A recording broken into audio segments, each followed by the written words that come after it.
Bonjour, it's Christina, the manager of the PBE Library. Thank you for joining me for day 55 of our read-along together of the Count. I'm apparently having connection problems. It's disconnected me twice. So, in case you weren't sure, Count of Monte Cristo. Christina, let's read together. All right. Oh no, that's the third time it's disconnected us.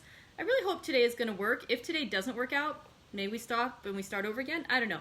That's like, but let's go for it. Hi Helen, hi Stacy. Let's see, since today I'm having connection issues, let's just go get started and hope for the best. Today I am joined, oh, I didn't finish my water. Hang on one more time. Today I made a simple tea. It's just, I used a tea bag because I was in a hurry. And this is a black tea with blueberry flavor. I'm pouring it into my standard glass, but for those of you who saw earlier in the week that I posted a notice about the library shop coming to our library today, why yes, I did buy the mug with the female writers. It's just you can't see through it, so I'm using this one today for our read-along together. But this one is beautiful. And as I was hoping it would, it featured Jane Eyre, which we read along together in our group. It also features Pride and Prejudice, which we read together in our group. And it features, where did it go? Frankenstein, which is one of our top nominees right now for our next read-along. So again, this is the time. If you don't want to read Frankenstein or Dracula, which are the two books in the lead right now, nominate something else or vote on one of the other nominees. Otherwise, we'll see what we pick on Monday.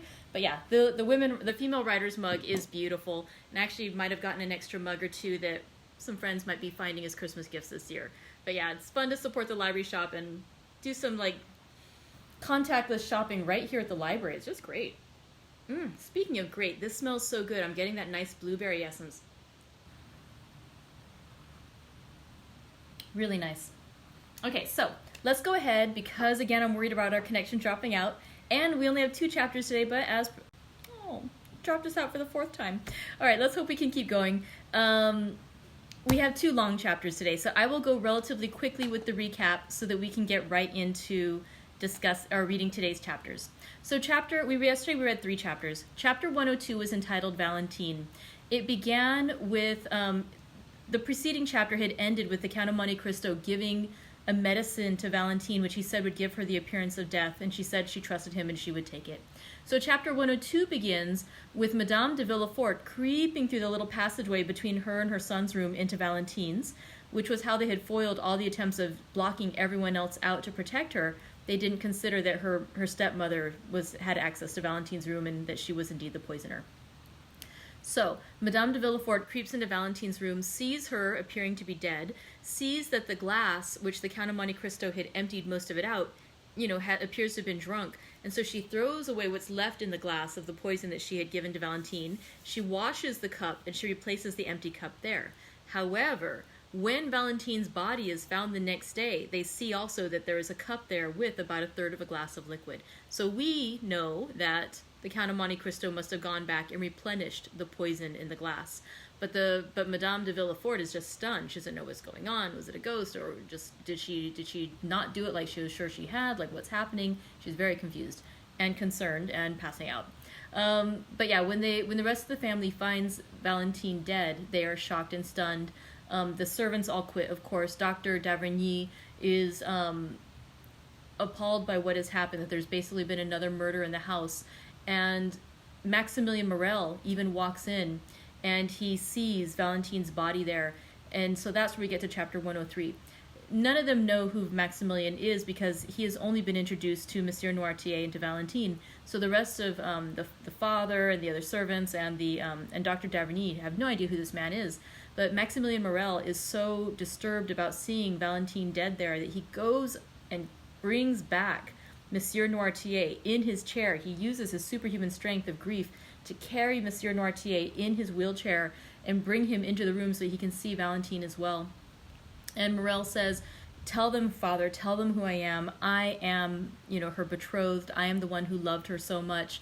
And basically he says he will not let this stand, that this is wrong, what has happened, that Valentine did not die of natural causes.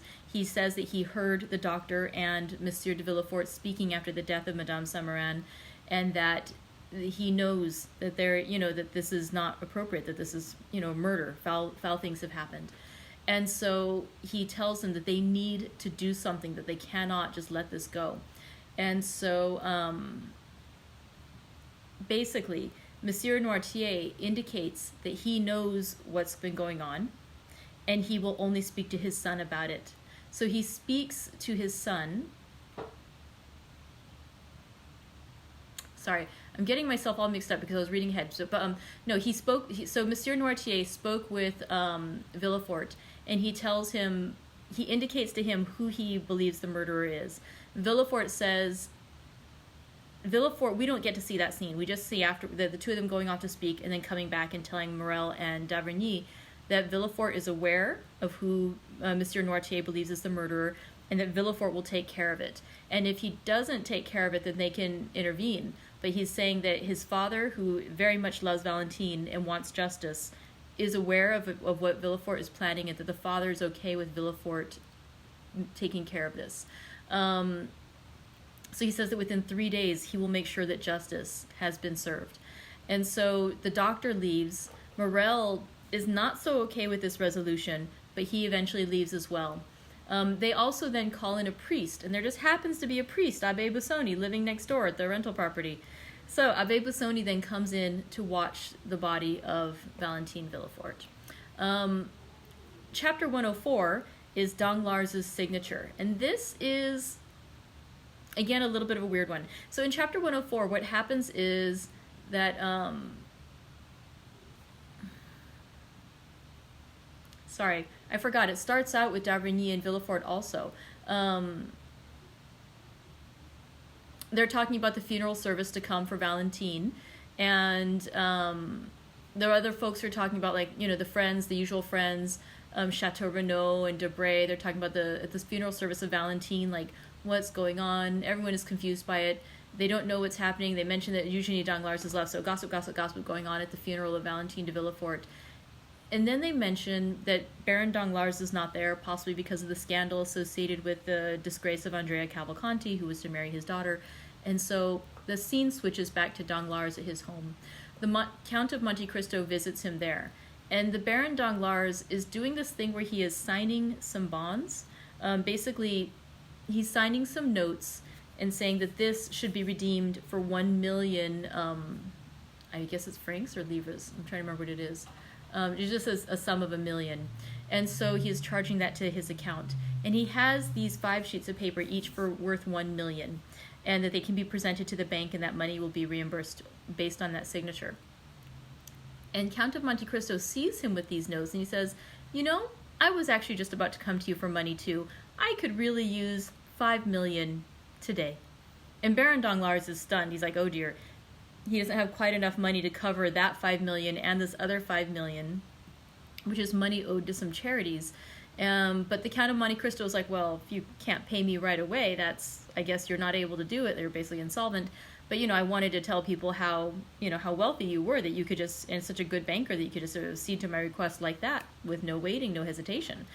Baron Danglars doesn't want to lose face, so he's like, okay, sure, take the 5 million notes, the notes for 5 million, and, okay, you go spend that. And so he's concerned now. He doesn't have quite enough money to cover the 10 million.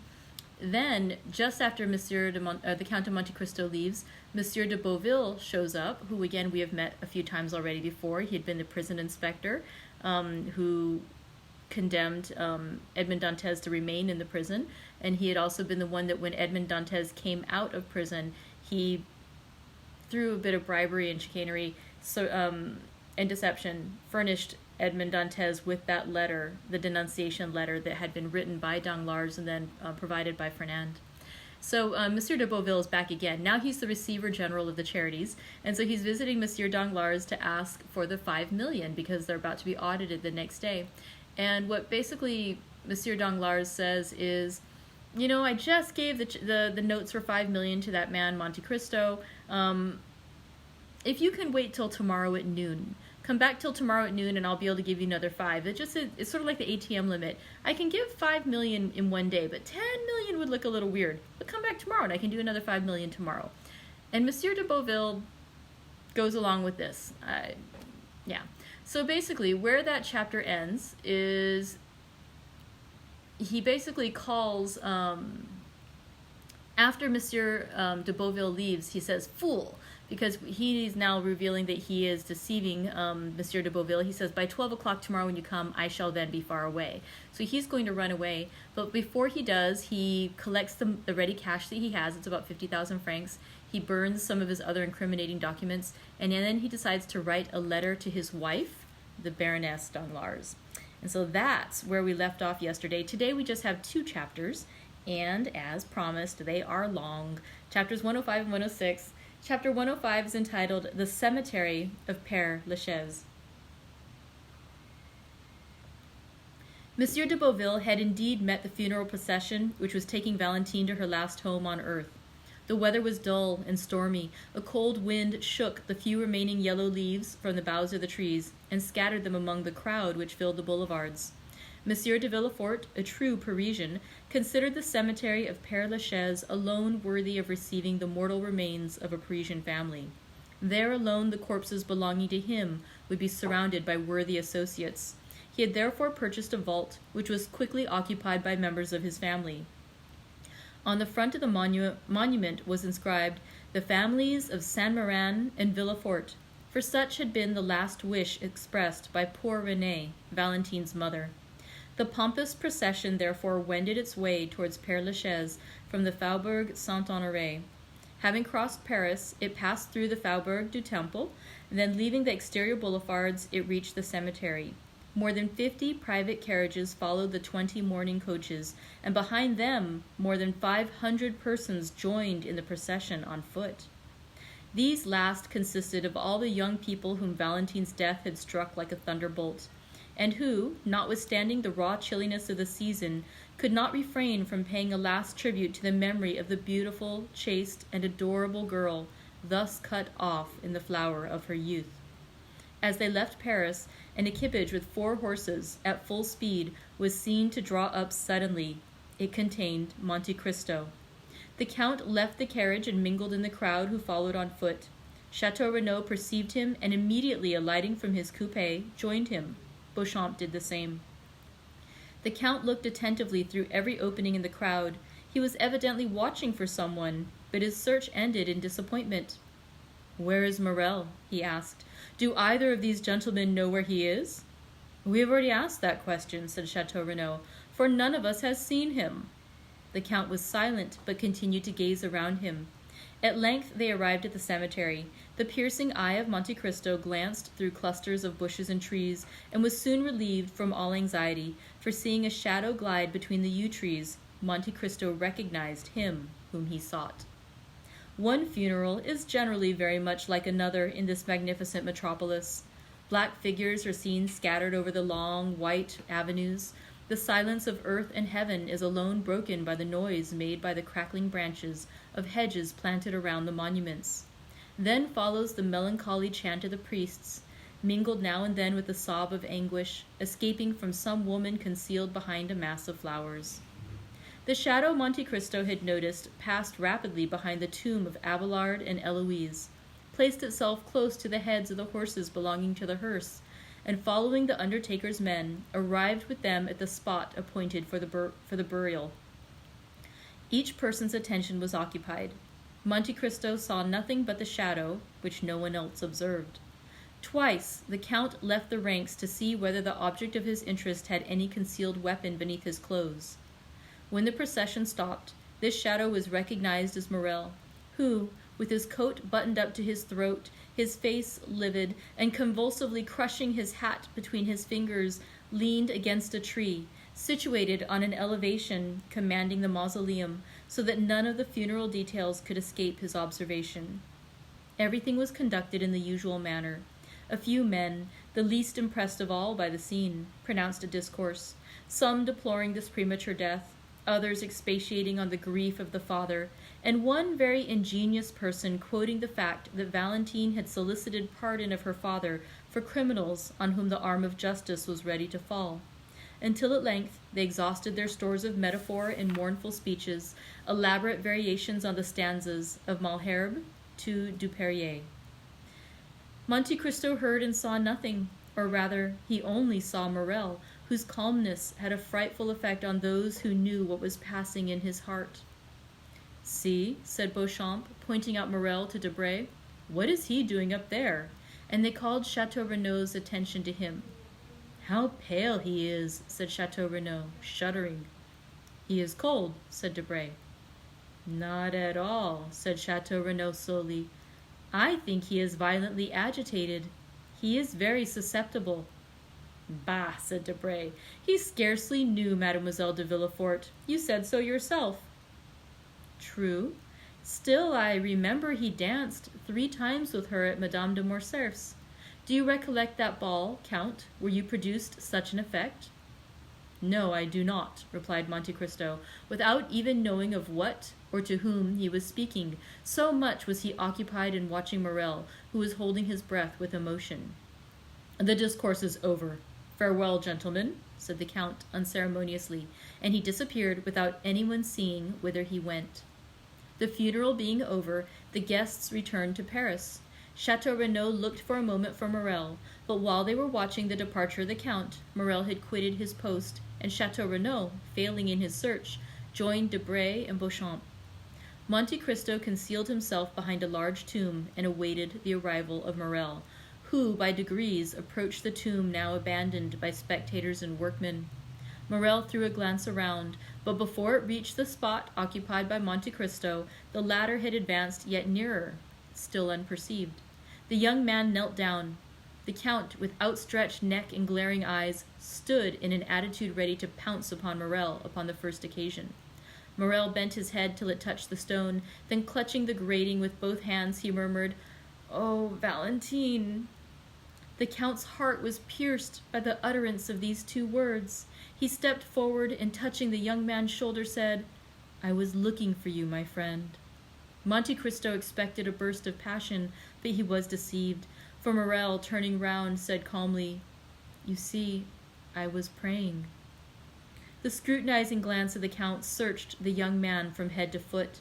He then seemed more easy. "Shall I drive you back to Paris?" he asked. "No, thank you." "Do you wish anything?" "Leave me to pray."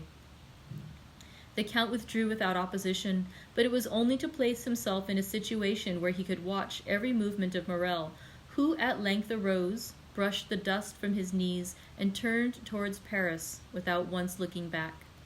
He walked slowly down the Rue de la Roquette. The Count, dismissing his carriage, followed him about 100 paces behind. Maximilian crossed the canal and entered the Rue Meslay by the boulevards. 5 minutes after the door had been closed on Morel's entrance, it was again opened for the Count. Julie was at the entrance of the garden, where she was attentively watching Penelon, who, entering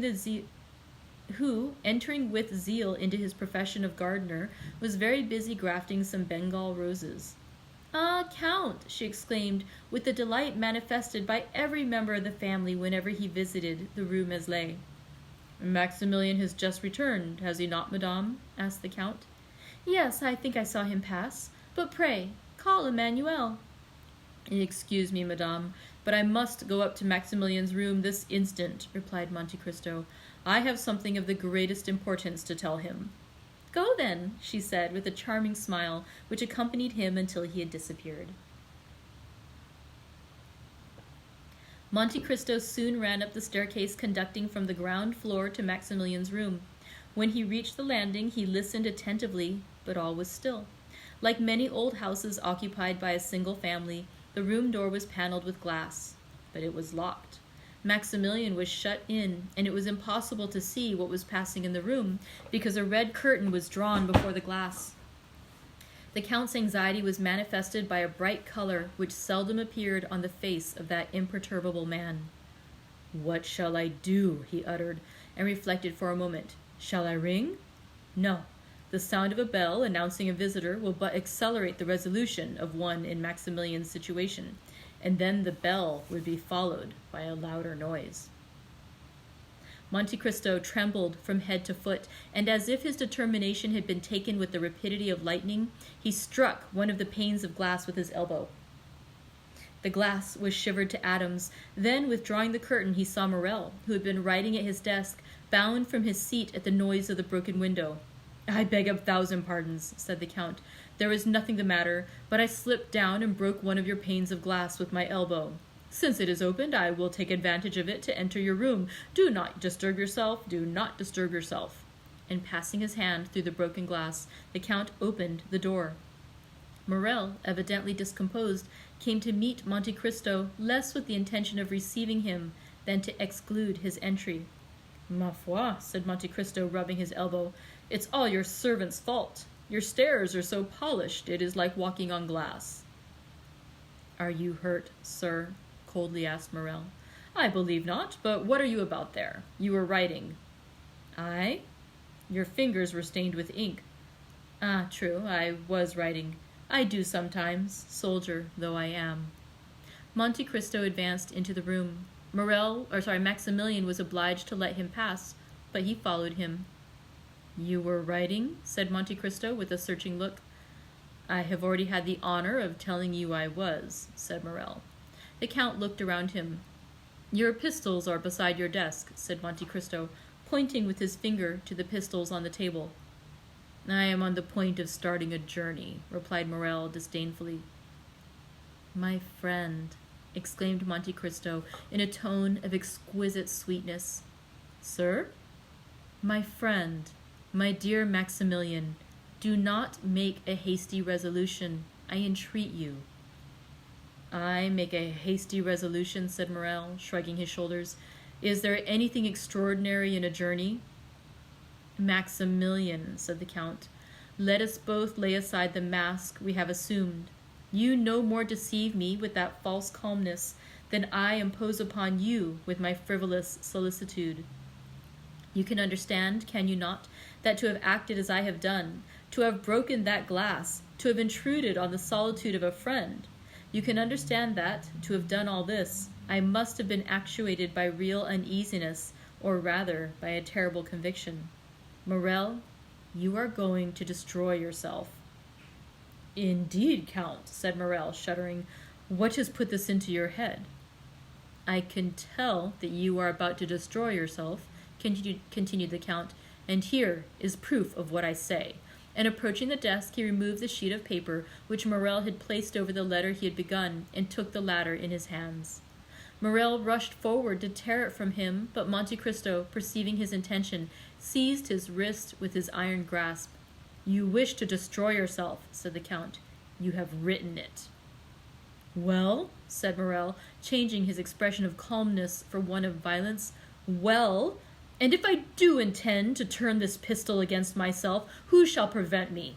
Who will dare prevent me? All my hopes are blighted, my heart is broken, my life a burden. Everything around me is sad and mournful. Earth has become distasteful to me, and human voices distract me. It is a mercy to let me die, for if I live, I shall lose my reason and become mad. When, sir, I tell you all this with tears of heartfelt anguish, can you reply that I am wrong? Can you prevent my putting an end to my miserable existence? Tell me, sir, could you have the courage to do so?" "Yes, Morrel," said Monte Cristo, with a calmness which contrasted strangely with the young man's excitement. "Yes, I would do so." "You!" exclaimed Morrel, with increasing anger and reproach.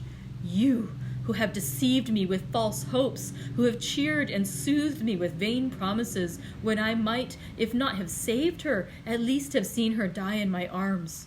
You, who pretend to understand everything, even the hidden sources of knowledge, and who enact the part of a guardian angel upon earth, and could not even find an antidote to a poison administered to a young girl.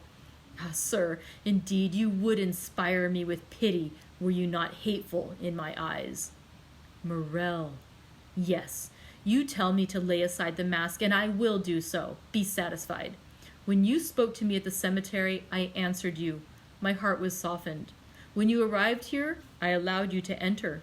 But since you abused my confidence, since you have devised a new torture after I thought I had exhausted them all, then, Count of Monte Cristo, my pretended benefactor, then, Count of Monte Cristo, the universal guardian, be satisfied. You shall witness the death of your friend."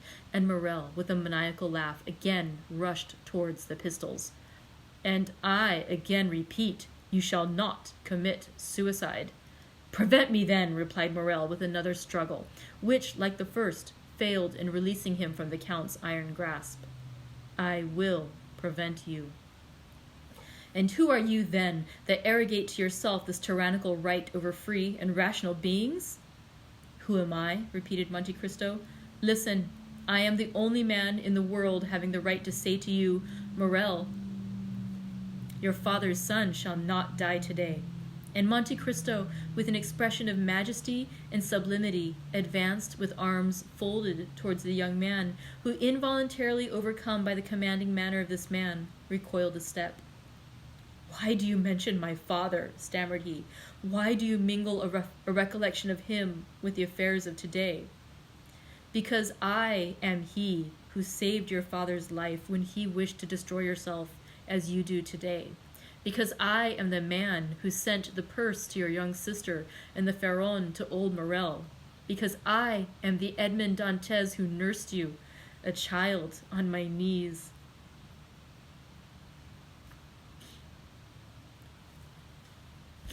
Morel made another step back, staggering, breathless, crushed. Then all his strength gave way, and he fell prostrate at the feet of Monte Cristo. Then his admirable nature underwent a complete and sudden revulsion. He arose, rushed out of the room and to the stairs, exclaiming energetically, Julie! Julie! Emmanuel! Emmanuel! Monte Cristo endeavored also to leave, but Maximilian would have died rather than relax his hold of the handle of the door, which he closed upon the Count. Julie, Emmanuel, and some of the servants ran up in alarm on hearing the cries of Maximilian. Morel seized their hands, and opening the door exclaimed in a voice choked with sobs, On your knees! On your knees! He is our benefactor, the savior of our father. He is... He would have added Edmond Dantes, but the Count seized his arm and prevented him. Julie threw herself into the arms of the Count. Emmanuel embraced him as a guardian angel. Morel again fell on his knees and struck the ground with his forehead. Then the iron-hearted man felt his heart swell in his breast. A flame seemed to rush from his throat to his eyes. He bent his head and wept. For a while nothing was heard in the room but a succession of sobs, while the incense from their grateful hearts mounted to heaven. Julie had scarcely recovered from her deep emotion when she rushed out of the room, descended to the next floor, ran into the drawing-room with childlike joy, and raised the crystal globe which covered the purse given by the unknown of the Allées de Melhan. Meanwhile, Emmanuel in a broken voice said to the Count, "Oh, Count, how could you, hearing us so often speak of our unknown benefactor, seeing us pay such homage of gratitude and adoration to his memory, how could you continue so long without discovering yourself to us? Oh, it was cruel to us, and, dare I say it, to you also."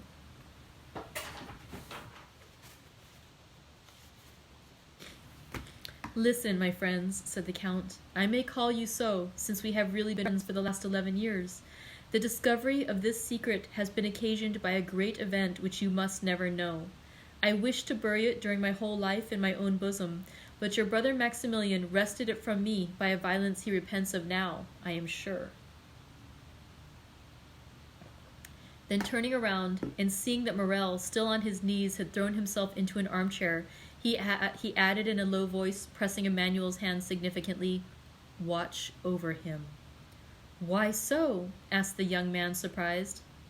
"I cannot explain myself, but watch over him." Emmanuel looked around the room and caught sight of the pistols. His eyes rested on the weapons, and he pointed to them. Monte Cristo bent his head. Emmanuel went towards the pistols. "Leave them," said Monte Cristo. Then walking towards Morel, he took his hand. The tumultuous agitation of the young man was succeeded by a profound stupor. Julie returned, holding the silken purse in her hands, while tears of joy rolled down her cheeks like dewdrops on the rose. "Here is the relic," she said. "Do not think it will be less dear to us now we are acquainted with our benefactor." "My child," said Monte Cristo, coloring, "allow me to take back that purse. Since you now know my face, I wish to be remembered alone through the affection I hope you will grant me." "Oh," said Julie, pressing the purse to her heart, "no, no, I beseech you, do not take it. For some unhappy day you will leave us, will you not?" "You have guessed rightly, madame," replied Monte Cristo, smiling. In a week I shall have left this country, where so many persons who merit the vengeance of heaven lived happily, while my father perished of hunger and grief." While announcing his departure, the Count fixed his eyes on Morel and remarked that the words, "I shall have left this country," had failed to rouse him from his lethargy. He then saw that he must make another struggle against the grief of his friend, and taking the hands of Emmanuel and Julie, which he pressed within his own, he said with the mild authority of a father, "My kind friends, leave me alone with Maximilian." Julie saw the means offered of carrying off her precious relic, which Monte Cristo had forgotten. She drew her husband to the door. "Let us leave, then," she said. The Count was alone with Morel, who remained motionless as a statue. "Come," said Monte Cristo, touching his shoulder with his finger. "Are you a man again, Maximilian?" "Yes, for I begin to suffer again." The Count frowned, apparently in gloomy hesitation. "Maximilian, Maximilian," he said, "the ideas you yield to are unworthy of a Christian." "Oh, do not fear, my friend," said Morel, raising his head and smiling with a sweet expression on the Count. "I shall no longer attempt my life." "Then we are to have no more pistols? No more despair?" "No. I have found a better remedy for my grief than either a bullet or a knife." "Poor fellow, what is it?" "My grief will kill me of itself." "My friend," said Monte Cristo, with an expression of melancholy equal to his own, "listen to me. One day, in a moment of despair like yours, since it led to a similar resolution, I also wished to kill myself. One day your father, equally desperate, wished to kill himself too. If anyone had said to your father, at the moment he raised the pistol to his head, if anyone had told me, when in my prison I pushed back the food I had not tasted for 3 days, if anyone had said to either of us then, 'Live, the day will come when you will be happy and will bless life,' no matter whose voice had spoken, we should have heard him with the smile of doubt or the anguish of incredulity. And yet how many times has your father blessed life while embracing you? How often have I myself—" "Ah!" exclaimed Morel, interrupting the Count, "you have only lost your liberty. My father had only lost his fortune. But I have lost Valentine." "Look at me," said Monte Cristo, with that expression which sometimes made him so eloquent and persuasive. "Look at me. There are no tears in my eyes. There is nor is there fever in my veins. Yet I see you suffer. You, Maximilian, whom I love as my own son. Well, does not this tell you that in grief, as in life, there is always something to look forward to beyond? Now, if I order you to live, Morel, it is in the conviction that one day you will thank me for having preserved your life." "Oh, heavens," said the young man, "oh, heavens! What are you saying, Count? Take care. But perhaps you have never loved." "Child," replied the Count, "I mean as I love. You see, I have been a soldier ever since I attained manhood. I reached the age of 29 without loving, for none of the feelings I before then experienced merit the appellation of love. Well, at 29 I saw Valentine. For 2 years I have loved her. For 2 years I have seen written in her heart, as in a book, all the virtues of a daughter and wife. Count, to possess Valentine would have been a happiness too infinite, too ecstatic, too complete, too divine for this world, since it has been denied me. But without Valentine, the earth is desolate. I have told you to hope, said the Count. Then have a care. I repeat, for you seek to persuade me, and if you succeed I should lose my reason, for I should hope that I could again behold Valentine. The Count smiled. My friend, my father, said Morel with excitement, have a care. I again repeat, for the power you wield over me alarms me. Weigh your words before you speak, for my eyes have already become brighter and my heart beats strongly. Be cautious, or you will make me believe in supernatural agencies.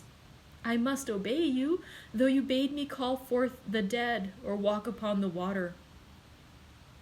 Hope, my friend, repeated the Count. Ah, said Morel, falling from the height of excitement to the abyss of despair. Ah, you are playing with me, like those good or rather selfish mothers who soothe their children with honeyed words because their screams annoy them. No, my friend, I was wrong to caution you. Do not fear. I will bury my grief so deep in my heart, I will disguise it so that you shall not even care to sympathize with me. Adieu, my friend. Adieu. On the contrary, said the Count, after this time you must live with me. You must not leave me, and in a week we shall have left France behind us. And you still bid me hope? I tell you to hope, because I have a method of curing you. Count, you render me sadder than before, if it be possible.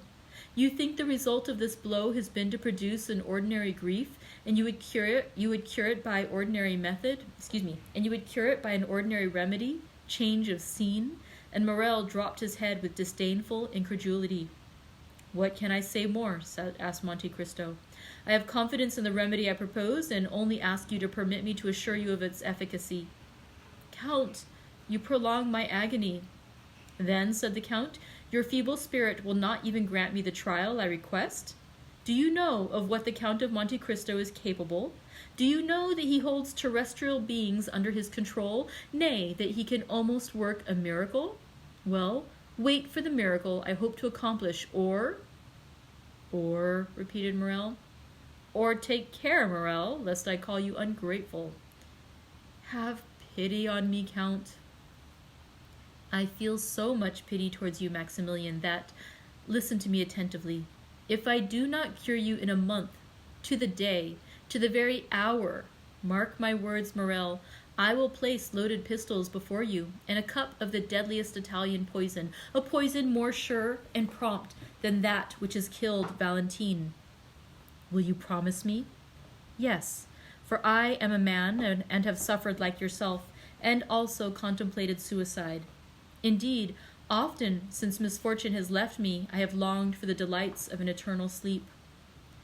But are you sure you will promise me this? Said Morel, intoxicated. I not only promise, but swear it, said Monte Cristo, extending his hand. In a month, then, on your honor, if I am not consoled, you will let me take my life into my own hands, and whatever may happen, you will not call me ungrateful? In a month, to the day. The very hour and the date is a sacred one, Maximilian. I do not know whether you remember that this is the 5th of September. It is 10 years today since I saved your father's life, who wished to die. Morel seized the Count's hand and kissed it. The Count allowed him to pay the homage he felt due to him. In a month you will find on the table, at which we shall be then sitting, good pistols and a delicious draught. But on the other hand, you must promise me not to attempt your life before that time. Oh, I also swear it. Monte Cristo drew the young man towards him and pressed him for some time to his heart. And now, he said, after today you will come and live with me. You can occupy Idé's apartment, and my daughter will at least be replaced by my son. Idé? Said Morel. What has become of her? She departed last night. To leave you? To wait for me. Hold yourself ready then to join me at the Champs-Élysées and lead me out of this house without anyone seeing my departure. Maximilian hung his head and obeyed with childlike reverence. Chapter 106, Dividing the Proceeds. The apartment on the first floor of the house in the Rue Saint-Germain-des-Prés, where Albert de Morcerf had selected a home for his mother, was let to a very mysterious person. This was a man whose face the concierge himself had never seen, for in the winter his chin was buried in one of the large red handkerchiefs worn by gentlemen's coachmen on a cold night, and in the summer he made a point of always blowing his nose just as he approached the door. Contrary to custom, this gentleman had not been watched, for as the report ran that he was a person of high rank and one who would allow no impertinent interference, his incognito was strictly respected. His visits were tolerably regular, though occasionally he appeared a little before or after his time, but generally, both in summer and winter, he took possession of his apartment about 4 o'clock, though he never spent the night there. At 3:30 in the winter, the fire was lighted by the discreet servant who had the superintendence of the little apartment, and in the summer, ices were placed on the table at the same hour. At 4 o'clock, as we have already stated, the mysterious personage arrived. 20 minutes afterwards, a carriage stopped at the house.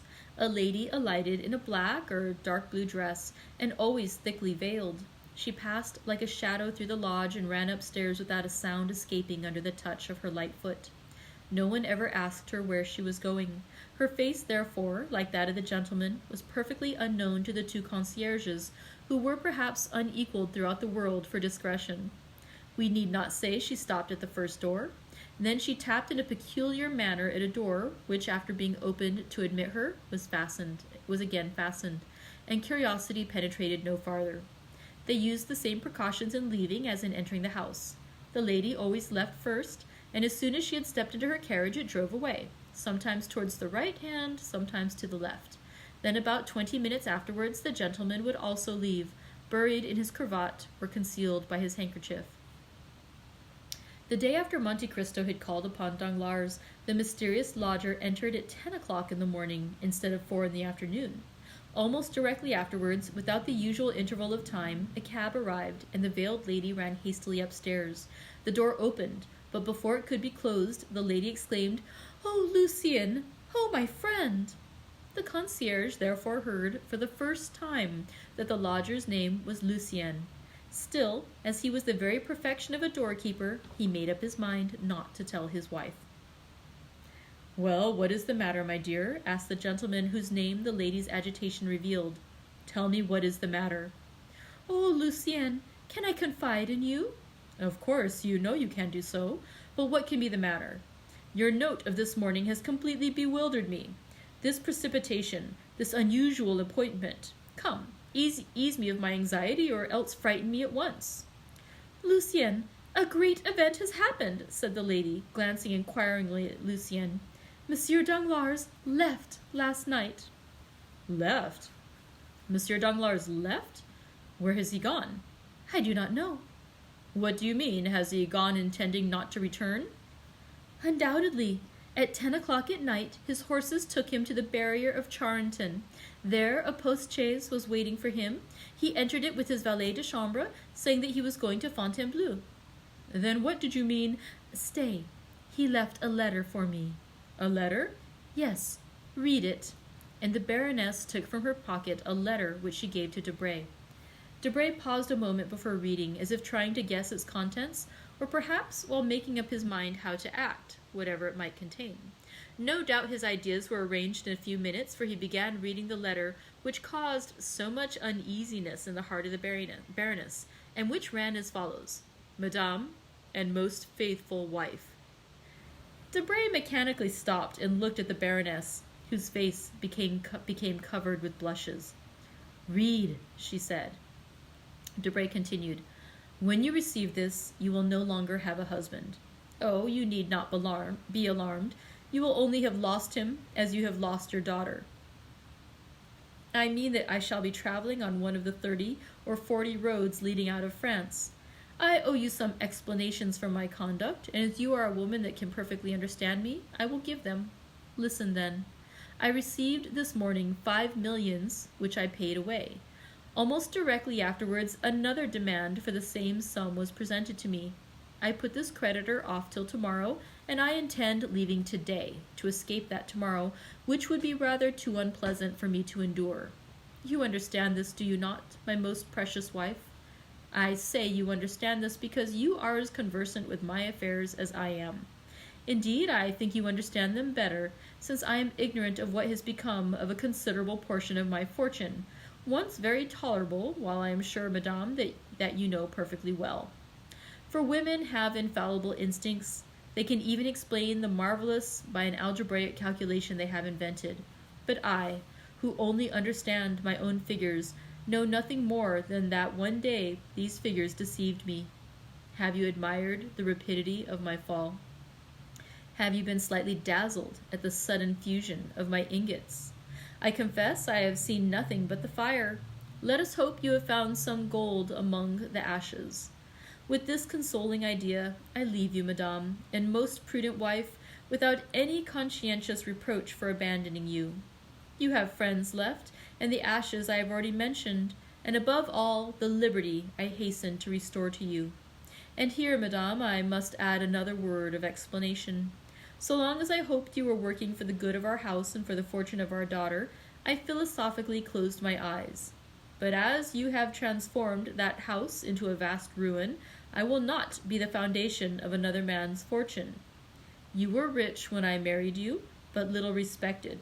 Excuse me for speaking so very candidly, but as this is intended only for ourselves, I do not see why I should weigh my words. I have augmented our fortune, and it has continued to increase during the last 15 years, till extraordinary and unexpected catastrophes have suddenly overtaken it, without any fault of mine, I can honestly declare. You, madame, have only sought to increase your own, and I am convinced that you have succeeded. I leave you, therefore, as I took you, rich, but little respected. Adieu. I also intend from this time to work on my own account. Accept my acknowledgments for the example you have set me, and which I intend following. Your very devoted husband, Baron Danglars. The Baroness had watched Debray while he read this long and painful letter, and saw him, notwithstanding his self-control, change color once or twice. When he had ended the perusal, he folded the letter and resumed his pensive attitude. "Well?" asked Madame Danglars, with an anxiety easy to be understood. "Well, madame," unhesitatingly replied Debray. "With what ideas does that letter inspire you?" "Oh, it is simple enough, madame. It inspires me with the idea that Monsieur Danglars has left suspiciously." "Certainly. But is this all you have to say to me?" "I do not understand you," said Debray with freezing coldness. "He is gone! Gone! Never to return!" "Oh, madame, do not think that." "I tell you he will never return. I know his character. He is inflexible in any resolutions formed for his own interests. If he could have made any use of me, he would have taken me with him. He leaves me in Paris, as our separation will conduce to his benefit. Therefore he is gone, and I am free forever," added Madame Danglars in the same supplicating tone. Debray, instead of answering, allowed her to remain in an attitude of nervous inquiry. "Well," she said at length, "do you not answer me?" "I have but one question to ask you. What do you intend to do?" "I was going to ask you," replied the Baroness with a beating heart. "Ah, then, you wish to ask advice of me?" "Yes, I do wish to ask your advice," said Madame Danglars with anxious expectation. "Then if you wish to take my advice," said the young man coldly, "I would recommend you to travel." "To travel?" she murmured. "Certainly. As Monsieur Danglars says, you are rich and perfectly free. In my opinion, a withdrawal from Paris is absolutely necessary after the double catastrophe of Mademoiselle Danglars' broken contract and Monsieur Danglars' disappearance. The world will think you abandoned and poor, for the wife of a bankrupt would never be forgiven were she to keep up an appearance of opulence. You have only to remain in Paris for about a fortnight, telling the world you are abandoned and relating the details of this desertion to your best friends, who will soon spread the report. Then you can quit your house, leaving your jewels and giving up your jointure, and everyone's mouth will be filled with praises of your disinterestedness. They will know you are deserted and think you also poor, for I alone know your real financial position, and am quite ready to give up my accounts as an honest partner." The dread with which the pale and motionless Baroness listened to this was equaled by the calm indifference with which Debray had spoken. "Deserted," she repeated. "Ah, yes, I am indeed deserted. You are right, sir, and no one can doubt my position." These were the only words that this proud and violently enamored woman could utter in response to Debray. "But then you are rich, very rich indeed," continued Debray, taking out some papers from his pocket-book, which he spread upon the table. Madame Danglars did not see them. She was engaged in stilling the beatings of her heart and restraining the tears which were ready to gush forth. At length a sense of dignity prevailed, and she did not entirely master her agitation. She at least succeeded in preventing the fall of a single tear. Madame, said Debray, it is nearly 6 months since we have been associated. You furnished a principal of 100,000 francs. Our partnership began in the month of April.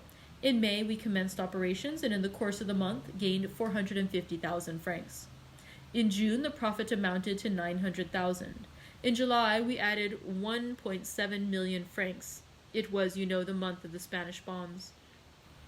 In August, we lost 300,000 francs at the beginning of the month, but on the 13th, we made up for it, and we now find that our accounts, reckoning from the first day of partnership up to yesterday when I closed them, showed a capital of 2.4 million francs. That is, 1.2 million for each of us. Now, Madame, said Debray, delivering up his accounts in the methodical manner of a stockbroker, there are still 80,000 francs, the interest of this money, in my hands.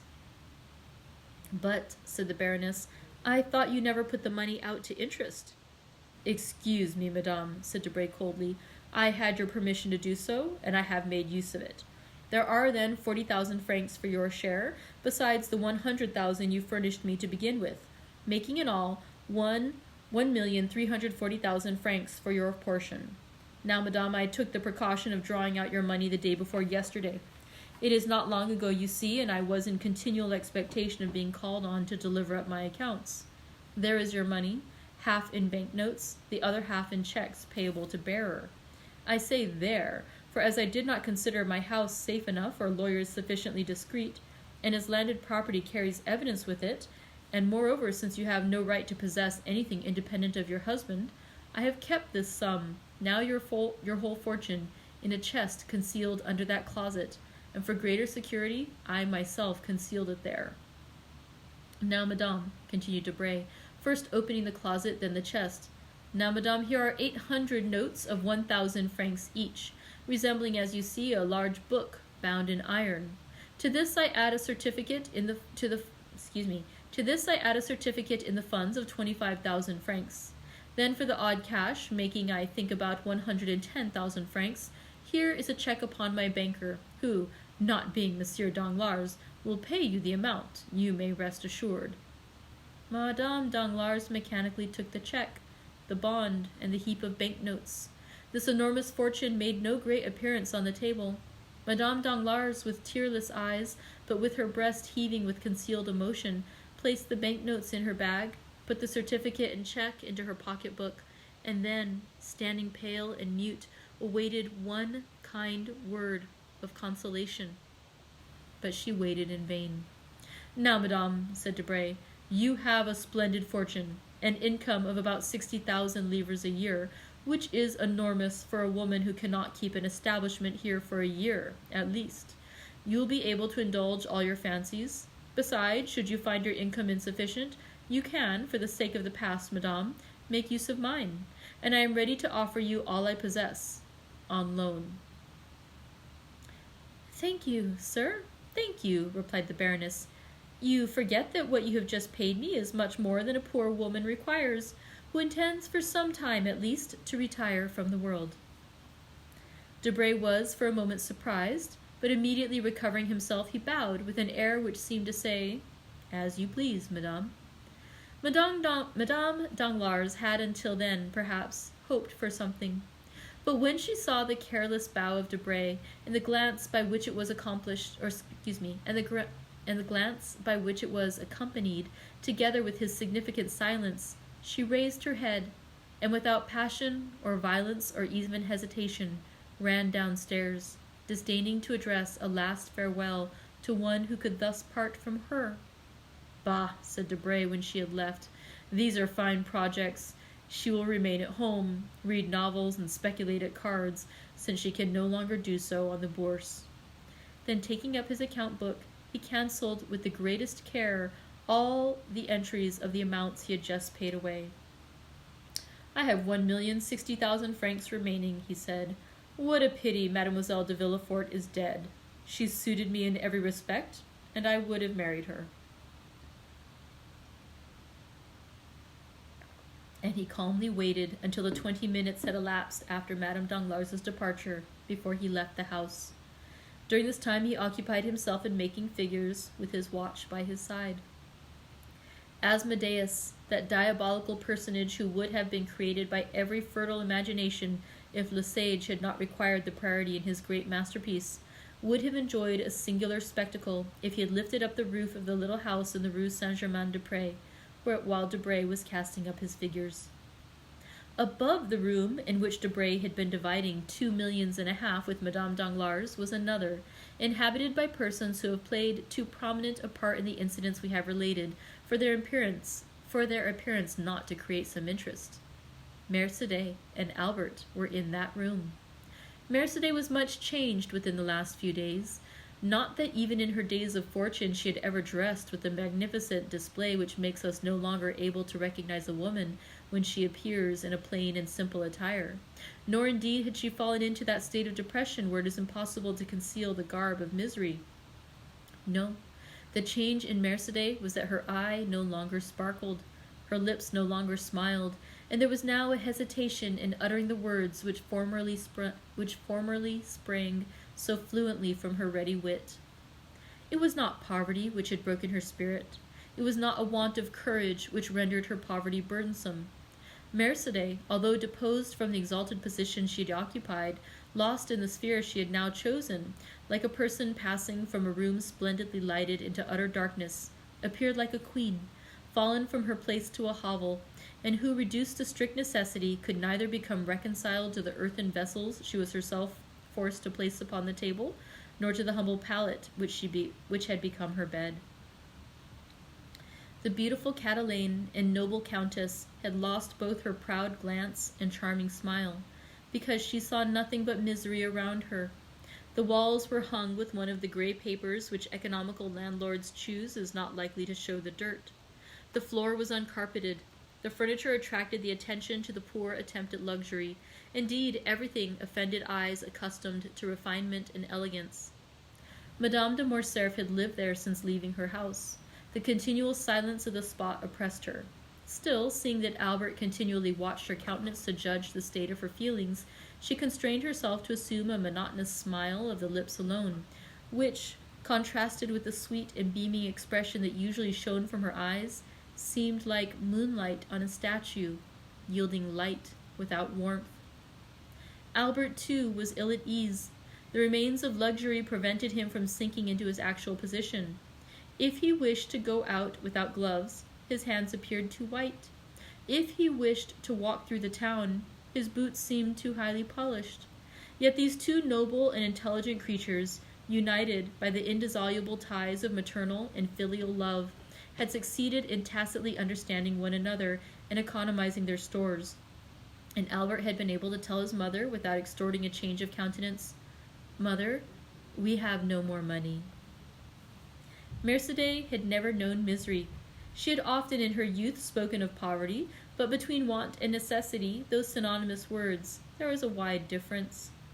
Amongst the Catalans, Mercédès wished for 1,000 things, but still she never really wanted any. So long as the nets were good, they caught fish, and so long as they sold their fish, they were able to buy twine for new nets. And then, shut out from friendship, having but one affection which could not be mixed up with her ordinary pursuits, she thought of herself, of no one but herself. Upon the little she earned, she lived as well as she could. Now there were two to be supported, and nothing to live upon. Winter approached. Mercédès had no fire in that cold and naked room, she who was accustomed to stoves which heated the house from the hall to the boudoir. She had not even one little flower, she whose apartment had been a conservatory of costly exotics. But she had her son. Hitherto the excitement of fulfilling a duty had sustained them. Excitement, like enthusiasm, sometimes renders us unconscious to the things of earth. But the excitement had calmed down, and they felt themselves obliged to descend from dreams to reality. And having exhausted the ideal, they found they must talk of the actual. "Mother," exclaimed Albert, just as Madame Danglars was descending the stairs, "let us reckon our riches, if you please. I want capital to build my plans upon." "Capital? Nothing," replied Mercédès with a mournful smile. "No, mother. Capital 3,000 francs, and I have an idea of our leading a delightful life upon this 3,000 francs. "Child," sighed Mercédès. "Alas, dear mother," said the young man, I have unhappily spent too much of your money not to know the value of it. These 3,000 francs are enormous, and I intend building upon this foundation a miraculous certainty for the future. You say this, my dear boy, but do you think we ought to accept these 3,000 francs? Said Mercédès, coloring. I think so, answered Albert in a firm tone. We will accept them the more readily, since we have them not here. You know they are buried in the garden of the little house in the Allée des Mélanes at Marseille. With 200 francs, we can reach Marseille. With 200 francs? Are you sure, Albert? Oh, as for that, I have made inquiries respecting the diligences and steamboats, and my calculations are made. You will take your place in the coupé to Chalons. You see, mother, I treat you handsomely for 35 francs. Albert took a pen and wrote, Coupé, 35 francs. From Chalons to Lyon, you will go on by the steamboat, 6 francs. From Lyon to Avignon, still by steamboat, 16 francs. From Avignon to Marseille, 7 francs. Expenses on the road, about 50 francs. Total, 114 francs. Let us put down 120, added Albert, smiling. You see I am generous, am I not, mother? But you, my poor child. I? Do you not see that I reserve 80 francs for myself? A young man does not require luxuries. Besides, I know what traveling is. With a postchaise and valet de chambre? Any way, mother. Well, let it be so. But these 200 francs? Here they are, and 200 more besides. See, I have sold my watch for 100 francs, and the guard and seals for 300. How fortunate that the ornaments were worth more than the watch. Still, the same story of superfluities. Now I think we are rich, since instead of the 114 francs we require for the journey, we find ourselves in possession of 250. But we owe something in this house? 30 francs. But I pay that out of my 150 francs. That is understood. And as I require only 80 francs for my journey, you see I am overwhelmed with luxury. But that is not all. What do you say to this, mother? And Albert took out a little pocketbook with golden clasps, a remnant of his old fancies, or perhaps a tender souvenir from one of the mysterious and veiled ladies who used to knock at his little door. Albert took out of his pocketbook a note of 1,000 francs. What is that? Asked Mercédès. 1,000 francs. But whence have you obtained them? Listen to me, mother, and do not yield too much to agitation. And Albert, rising, kissed his mother on both cheeks, then stood looking at her. You cannot imagine, mother, how beautiful I think you, said the young man, impressed with the profound feeling of filial love. You are indeed the most beautiful and most noble woman I ever saw. Dear child, said Mercédès, endeavoring in vain to restrain a tear which glistened in the corner of her eye. Indeed, you only wanted misfortune to change my love for you to admiration. I am not unhappy while I possess my son. Ah, just so, said Albert. Here begins the trial. Do you know the decision we have come to, mother? Have we come to any? Yes. It is decided that you are to live at Marseille, and that I am to leave for Africa, where I will earn for myself the right to use the name I now bear instead of the one I have thrown aside. Mercédès sighed. Well, mother, I yesterday engaged myself as substitute in the Spahis, added the young man, lowering his eyes with a certain feeling of shame, for even he was unconscious of the sublimity of his self-abasement. I thought my body was my own and that I might sell it. I yesterday took the place of another. I sold myself for more than I thought I was worth, he said, attempting to smile. I fetched 2,000 francs. Then these 1,000 francs, said Mercédès, shuddering, are the half of the sum, mother. The other will be paid in a year. Mercédès raised her eyes to heaven with an expression it would be impossible to describe, and tears, which had hitherto been restrained, now yielded to her emotion and ran down her cheeks. The price of his blood, she murmured. Yes, if I am killed, said Albert, laughing. But I assure you, mother, I have a strong intention of defending my person, and I never felt half so strong an inclination to live as I do now. Merciful heavens! Besides, mother, why should you make up your mind that I am to be killed? Has La Moricière, that nay of the South, been killed? Has Changarnier been killed? Has Bedeau been killed? Has Morel, whom we know, been killed? Think of your joy, mother, when you see me return with an embroidered uniform. I declare I expect to look magnificent in it, and chose that regiment only from vanity." Mercédès sighed while endeavoring to smile. The devoted mother felt that she ought not to allow the whole weight of the sacrifice to fall upon his son. "Well, now you understand, mother," continued Albert. "Here are more than 4,000 francs settled on you. Upon these you can live at least 2 years." "Do you think so?" said Mercédès. These words were uttered in so mournful a tone that their real meaning did not escape Albert. He felt his heart beat, and taking his mother's hands within his own, he said tenderly, "Yes, you will live." "I shall live. Then you will not leave me, Albert?" "Mother, I must go," said Albert in a firm, calm voice. "You love me too well to wish me to remain useless and idle with you. Besides, I have signed." "You will obey your own wish and the will of heaven." "Not my own wish, mother, but reason, necessity. Are we not 2 despairing creatures? What is life to you? Nothing. What is life to me? Very little without you, mother. For believe me, but for you I should have ceased to live on the day I doubted my father and renounced his name. Well, I will live if you promise me still to hope. And if you grant me the care of your future prospects, you will redouble my strength. Then I will go to the governor of Algeria. He has a royal heart and is essentially a soldier. I will tell him my gloomy story. I will beg him to turn his eyes now and then towards me, and if he keep his word and interest himself for me, in 6 months I shall be an officer or dead. If I am an officer, your fortune is certain, for I shall have money enough for both, and moreover a name we shall both be proud of, since it will be our own. If I am killed, well then, mother, you can also die, and there will be an end of our misfortunes." "It is well," replied Mercédès with her eloquent glance. "You are right, my love. Let us prove to those who are watching our actions, that we are worthy of compassion." "But let us not yield to gloomy apprehensions," said the young man. "I assure you we are, or rather we shall be, very happy. You are a woman at once full of spirit and resignation. I have become simple in my tastes, and am without passion, I hope. Once in service, I shall be rich. Once in Monsieur Dantès' house, you will be at rest. Let us strive, I beseech you, let us strive to be cheerful." "Yes, let us strive, for you ought to live and to be happy, Albert." "And so our division is made, mother," said the young man, affecting ease of mind. "We can now part. Come, I shall engage your passage." "And you, my dear boy?" "I shall stay here for a few days longer. We must accustom ourselves to parting. I want recommendations and some information relative to Africa.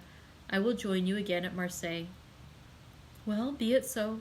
Let us part," said Mercédès, folding around her shoulders the only shawl she had taken away, and which accidentally happened to be a valuable black cashmere. Albert gathered up his papers hastily, rang the bell to pay the 30 francs he owed to the landlord, and offering his arm to his mother, they descended the stairs. Someone was walking down before them, and this person, hearing the rustling of a silk dress, turned around.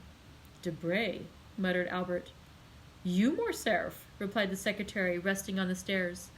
Curiosity had vanquished the desire of preserving his incognito, and he was recognized.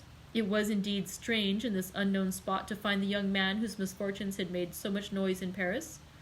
"Morcerf," repeated Debray. Then noticing in the dim light the still youthful and veiled figure of Madame de Morcerf, "Pardon me," he said with a smile. "I leave you, Albert." Albert understood his thoughts. "Mother," said he, turning towards Mercédès, "this is Monsieur Debray, secretary of the Minister for the Interior, once a friend of mine." "How once?" stammered Debray. "What do you mean?" "I say so, Monsieur Debray, because I have no friends now, and I ought not to have any. I thank you for having recognized me, sir." Debray stepped forward and cordially pressed the hand of his interlocutor. "Believe me, dear Albert," he said, with all the emotion he was capable of feeling. "Believe me, I feel deeply for your misfortunes, and if in any way I can serve you, I am yours." "Thank you, sir," said Albert, smiling. In the midst of our misfortunes, we are still rich enough not to require assistance from anyone. We are leaving Paris, and when our journey is paid, we shall have 5,000 francs left. The blood mounted to the temples of Debray, who held 1,000,000 in his pocketbook, and unimaginative as he was, he could not help reflecting that the same house had contained 2 women, one of whom, justly dishonored, had left it poor with 1.5 million francs under her cloak, while the other, unjustly stricken, but sublime in her misfortune, was yet rich with a few deniers. This parallel disturbed his usual politeness. The philosophy he witnessed appalled him. He muttered a few words of general civility and ran downstairs. That day the minister's clerks and the subordinates had a great deal to put up with from his ill humor, but that same night he found himself the possessor of a fine house situated on the Boulevard de la Madeleine and an income of 50,000 livres. The next day, just as Debray was signing the deed, that is about 5 o'clock in the afternoon, Madame de Morcerf, after having affectionately embraced her son, entered the coupé of the diligence, which closed upon her. A man was hidden in Laffitte's banking house behind one of the little arched windows which are placed above each desk. He saw Mercédès enter the diligence, and he also saw Albert withdraw. Then he passed his hand over his forehead, which was clouded with doubt. "Alas," he exclaimed, "how can I restore the happiness I have taken away from these poor innocent creatures? God help me." I'm all emotional. Sorry. Okay, so we read 2 chapters today. We saw Maximilien Morel try to kill himself in sorrow, saved by the Count of Monte Cristo on the 5th of September, as the Count of Monte Cristo had saved his father 10 years prior. Hey, Shirley. And then after that, we saw Madame Danglars discover that her relationship with Lucien Debray really had only been about money for him, and that as her husband predicted, she was left without a good reputation but quite rich. And so yeah, sorry, I'm all emotional. The Morel chapters always get me. Okay, so good to see you guys. We have only 1 week left to go. We have next Monday, I will tell you guys, we'll make a decision as to what book we're going to read next, and so we'll make that announcement. And we have just 5 more days of reading. On the last day, on Friday the 18th, we're only going to read 1 chapter, and I think it's going to take a little more than 30 minutes. So I'm thinking at around 3:40, 3:45, whenever we finish here, we'll just open up a Zoom meeting so we can have an interactive tea party together on Friday the 18th. And so I will look forward to seeing you guys next week. Our strands are tying up, the loose ends are all coming together, and we will see what happens next week in the resolution of The Count of Monte Cristo by Alexandre Dumas. Thank you all very much for joining me today, and I hope you have a wonderful weekend, and I'll see you next week. Bye!